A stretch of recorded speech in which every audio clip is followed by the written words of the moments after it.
Okay, so what we're riding now is the one of the newest bikes in the market. This is the Morbidelli T502X. Just doing a quick test run para ma-feel yung suspension, the acceleration, the comfort, the handling, of course. Sarap ito, gaang.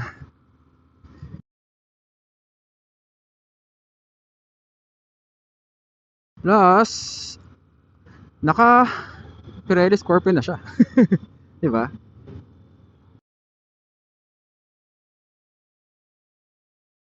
Ganda, gaang. Magaang siya na yung mas mabigat pa to konti sa NX500 ko. Pero solid. Ang Morbidelli, sabi sa akin nung manager nila is this is an Italian brand. Uh, it has a long history kung paano sila napunta. They were not initially in the motorcycle industry. Excuse me. Dati daw gumagawa na they were supplying airplane parts. Kaya yung mga gamit nilang materials dito sa Bakal ay aircraft quality. Yun ang sabi sa akin. And then finally they transitioned into making their own motorcycles, and it's being managed by Kiwi Group daw, if I'm not mistaken. So yeah, they're new here in the Philippines. They're new competitor on the big bike market. They have this 500cc. They also have a 1000cc na V-twin engine. I'll be doing a quick review of that also later. Uh, but this 502X is really good. It is really stable. Sarap niya iliko. It has good tires, good handling, and of course, yung suspension niya, ganda. Ganda talaga. Okay, one thing that I noticed, medyo may konting delay lang sa acceleration niya. Pagpiga mo, hindi siya yung biglang papalo. Um, which means this is good for those na starting, wants to get a feel or wants to enter the big bike adventure motorcycle market.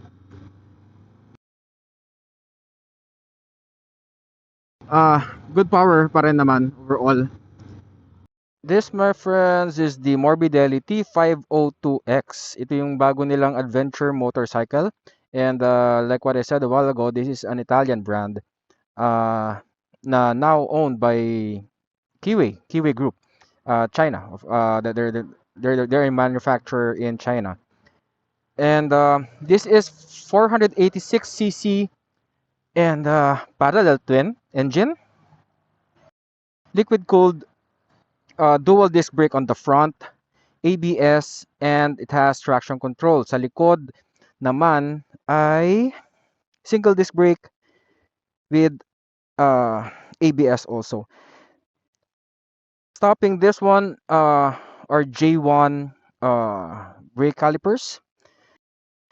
This one is rally inspired, kaya makita nyo itsura niya, hindi siya yung pataba na hindi siya pang tipong cruising adventure motorcycle na malalaki na nakikita natin.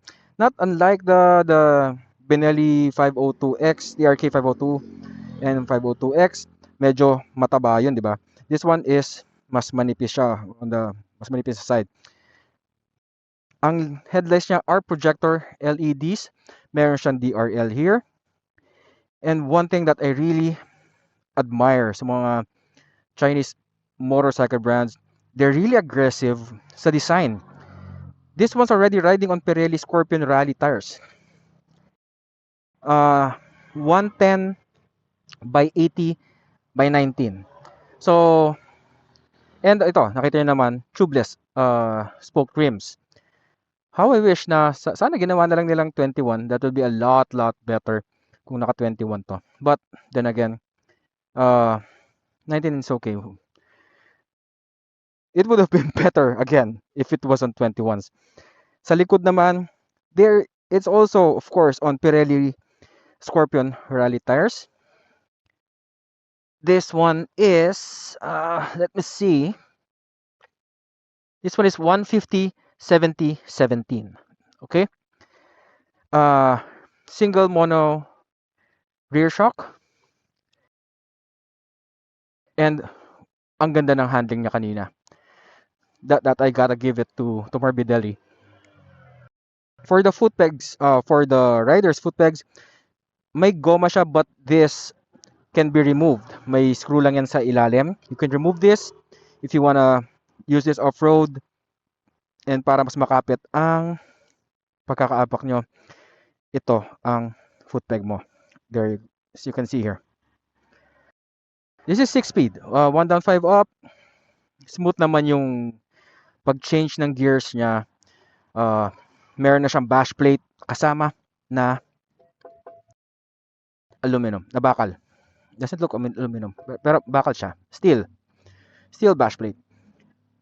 Wala lang siyang handguards. I guess that could be one thing that they could have included also, yung handguards. But the suspension on the front is good also. This one is 43 mm upside down suspension. This one is adjustable also, the windscreen. You just have to press the button here. I hope you can see it. You have to press this and then ma-up mo siya at mabababa. Mahirap lang syempre pag isang kamay lang. But yeah, you have to press this. Yan, di ba? Ito yung maximum niya nakataas na windscreen. And again, just press the button there para maibaba mo siya. All LED signal lights. Minimalist. Hindi ganun kalaki para, syempre, if you're gonna use this off-road, hindi rin siya basa-basa sasabit sa kung saan-saan. Okay, so this is, again, this is not aluminum, this is steel bash plate. Good. At least hindi sila nag-plastic, di ba?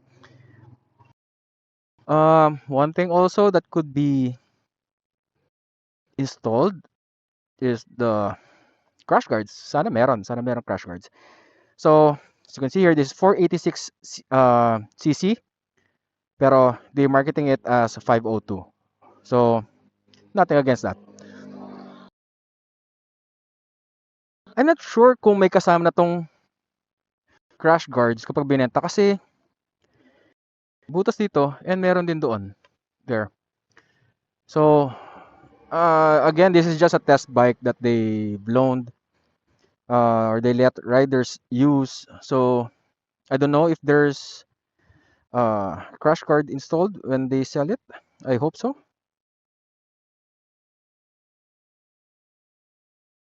So you can see here, ito yung muffler niya, pataas. So it has a purpose. Hindi lang talaga siya, it's not the market that they're trying to capture here is not yung mga pang everyday na pang city riders. They're really marketing this for someone who wants to use this off-road. So the direct competitor, I guess, would be the CF Moto 450 MT. Parehas naman silang China brand. But this one has a different look. Yung sa CF Moto, mas mataba siya eh. Yung sinakyan ko. Mas mataba yung kaha niya. This one is on the slimmer. It's on the slimmer side. Plus this one has a 7-inch vertical panel this here. Ito yung pinaka-control niya for you to select.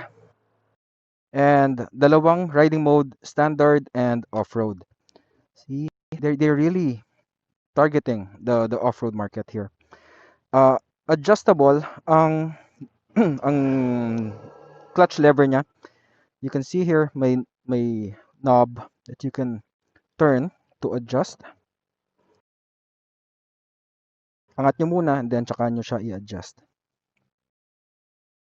So this one, passing light and high beam, iangat nyo siya. This can be connected to your phone. You just have to you have to download the Morbidelli Connect app and then ko-connect na yung phone nyo dito sa motor. Um, this bike has 47 horsepower. Um, and ang seat height niya is 830 millimeters. So kaya ako, I'm 5'7", medyo tingkayad talaga ako. Hindi ko sabihin medyo, talagang tingkayad ako dito. Uh, again, that's 830 millimeters. Ako, I'm more comfortable on the 810, 810 or 800, 790, ganun. But again, this was built like this for a purpose. Okay? Kaya siya mataas.